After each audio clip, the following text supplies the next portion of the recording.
Well, first of all, thank you for having us here. It's great to be a part of this session and be a part of the happy hour. So to tell you a little bit about Ayar Labs, so I'll start with kind of where the company started, how big we are, what we do, and then the problem we're solving, some of the investors and partners we have, and how we go to market. So I'll start with the very base. We were founded 10 years ago in 2015. We were based on some primary research done at MIT UC Berkeley, University of Colorado in Boulder. Our headquarters is in the San Francisco Bay Area and San Jose. At this point, we are about 160 employees. We spend a significant amount of time in our patent portfolio, over 230 patents filed. And investment today, we announced just this past December, our Series D raise, total investment today of $370 million.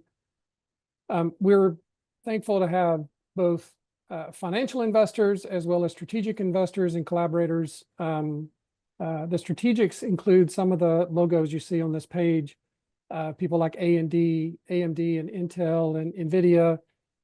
We also have strong partnerships with venture capitalists in our investment rounds, people like Playground Global and Founders Fund. We're very early in our investments.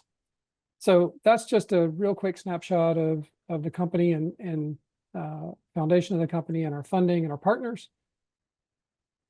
The executive team is here. There are three co-founders in the executive team. One is Mark Wade, our CEO. Also our Chief Technology Officer, Vladimir, also a co-founder. And then Head of Silicon Engineering, Chin Sun, also a co-founder. And then you see the other part of the team here, including myself. I run all of our commercial operations at the company. My time with the company as of just a few days ago was 4 years. Prior to this, I spent 24 years with Intel Corporation. So I had a long time with Intel. But this is the leadership team of Ayar Labs. What do? We are addressing what's been talked about with the prior speaker. We're addressing some of the biggest bottleneck problems in AI systems, which is high bandwidth data movement.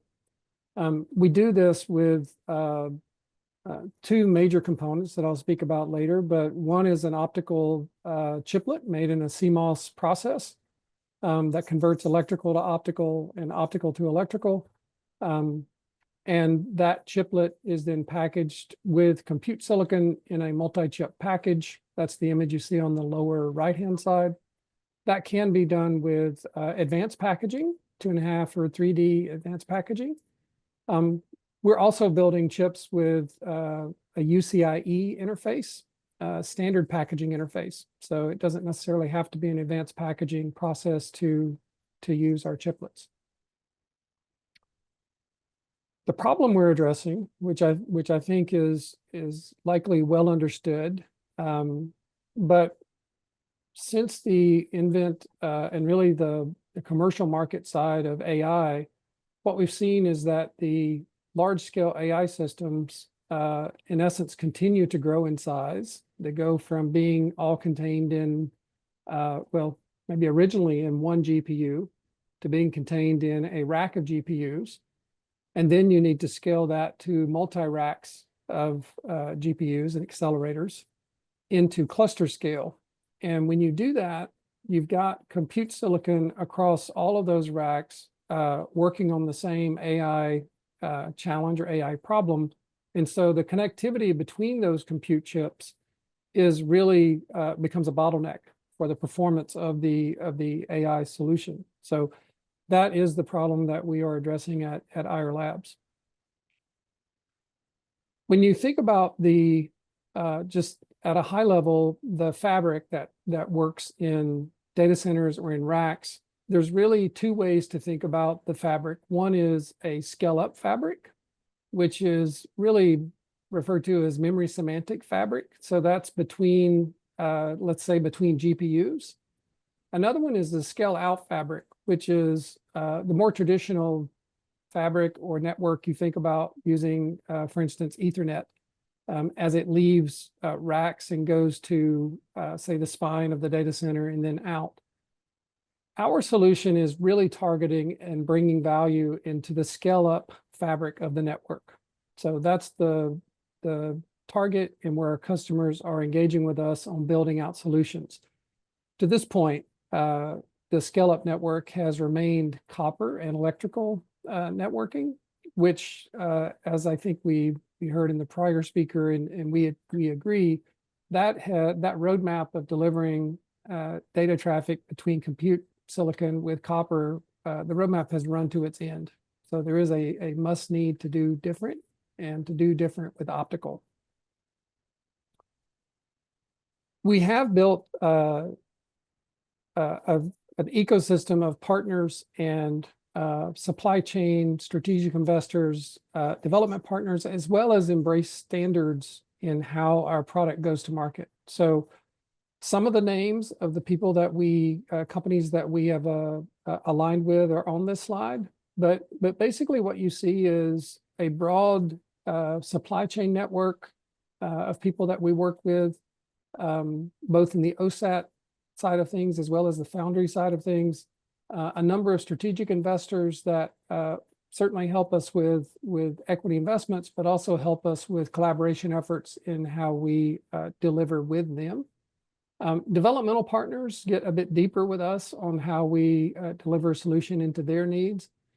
And then the standards on the lower right-hand side, I mentioned UCIe earlier. We embrace the standards that are out in the ecosystem in our design so that it can be broadly adopted quickly in the ecosystem. And as far as UCIe goes, that has really been a real benefit to us when that standard came out and as those specifications mature. To that point, just a couple of months ago, we showed our first UCIe optical chiplet for scale-up architectures. We did this at the OFC event that happens in late March. And so we announced the development. We showed the product running live at the OFC event. And then thankfully, we had a number of our partners contribute to our press announcement, including, obviously, from this page, AMD as well as TSMC. So doing work with both of those companies has been really good for us. And the embrace that they have for UCIe as an interface standard going forward, we feel like is also very advantageous for the industry. Really quickly, I'll talk about the products and how they get packaged and how they then proliferate into high volume manufacturing. So we do build our optical chiplet fully enclosed or fully contained in this scenario in a monolithic chiplet that has a EIC, a PIC, and transfer logic between those two. We do that on 300 millimeter CMOS wafers. Those are then packaged with compute chips.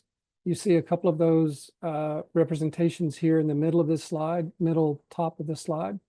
And then they can go into more standard form factors for use in a typical server. And what you see on the right-hand side of the page is some work that we did with a customer around taking our optical chiplet and our lasers and putting those together with their compute silicon, and then putting that into a PCIe card so that it can be used in a server. So I mentioned earlier, there's two base product lines. One we call Terrify. That's our optical I/O chiplet. That's what gets packaged with the compute silicon. The second is what we call the Supernova. It's a light source or a laser. There's different ways to deliver the light source to the chiplet, but clearly if you have an optical chiplet, you need a light source to deliver to it. So we do that through the Supernova product line. And then of course there's firmware and software that we deliver that helps with the integration of those two. That's a really quick kind of overview of the company. I'll leave you with this statement. this quote here on the right-hand side was from OpenAI, and it just basically speaks to the internet bandwidth in the scale-up domain being critical to continue to deliver the promise of AI. And what Ayar Labs does addresses that directly. So with that, I will thank you. In audio.